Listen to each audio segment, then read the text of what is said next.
خنزیر کا گوشت کھلانے والا ظالم بادشاہ۔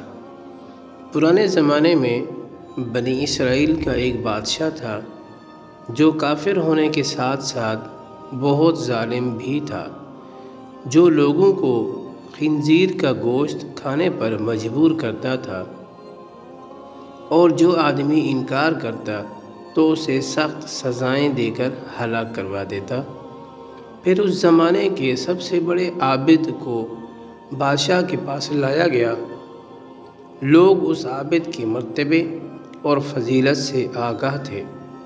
لوگ نہیں چاہتے تھے کہ اس عابد بزرگ کو بادشاہ کی طرف سے کوئی تکلیف پہنچے۔ چنانچہ ایک سپاہی نے عابد سے کہا کہ آپ مجھے ایک بکری کا بچہ ذبح کر کے دے دیں۔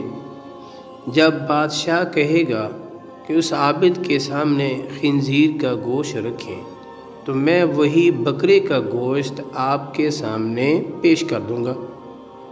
بادشاہ یہ سمجھے گا کہ آپ نے اس کی خواہش کے مطابق خنزیر کا گوشت کھا لیا، اور اس طرح آپ بھی ہلاکت سے محفوظ رہیں گے۔ عابد نے بکری کا بچہ ذبح کر کے اس کا گوشت سپاہی کو دے دیا۔ جب عابد کو بادشاہ کے سامنے لایا گیا تو بادشاہ نے حکم دیا کہ خنزیر کا گوشت لایا جائے۔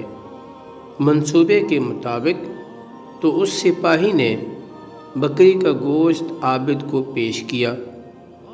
بادشاہ نے کہا، میرے سامنے خنزیر کا گوشت کھاؤ۔ عابد نے کہا، میں ہرگز نہ کھاؤں گا۔ یہ سن کر سپاہی نے اشارے سے بتایا کہ یہ وہی بکری کا گوشت ہے جو آپ نے دیا تھا، آپ بلا جھجک کھا لیں۔ لیکن عابد نے بادشاہ کے سامنے وہ گوشت کھانے سے انکار کر دیا۔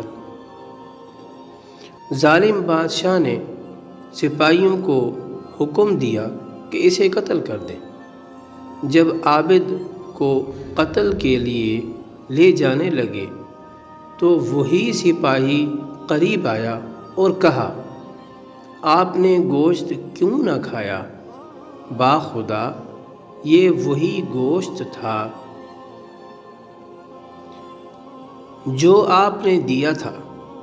عابد نے کہا، ایسی کوئی بات نہیں، بلکہ میں اس بات سے ڈر گیا تھا کہ لوگ میری وجہ سے فتنے میں مبتلا ہو جائیں گے، کیونکہ جب بھی کسی کو خنزیر کا گوشت کھانے پر مجبور کیا جائے گا تو لوگ کہیں گے، فلاں عابد نے بھی تو مجبور ہو کر حرام گوشت کھا لیا تھا، لہٰذا ہم بھی کھا لیتے ہیں۔ اس طرح لوگ میری وجہ سے بہت بڑے فتنے میں مبتلا ہو جائیں گے، اور میں لوگوں کے لیے فتنہ ہرگز بنانا نہیں چاہتا ہوں۔ یہ کہہ کر وہ عابد خاموش ہو گیا اور جلاد نے اس کا سر تن سے جدا کر دیا۔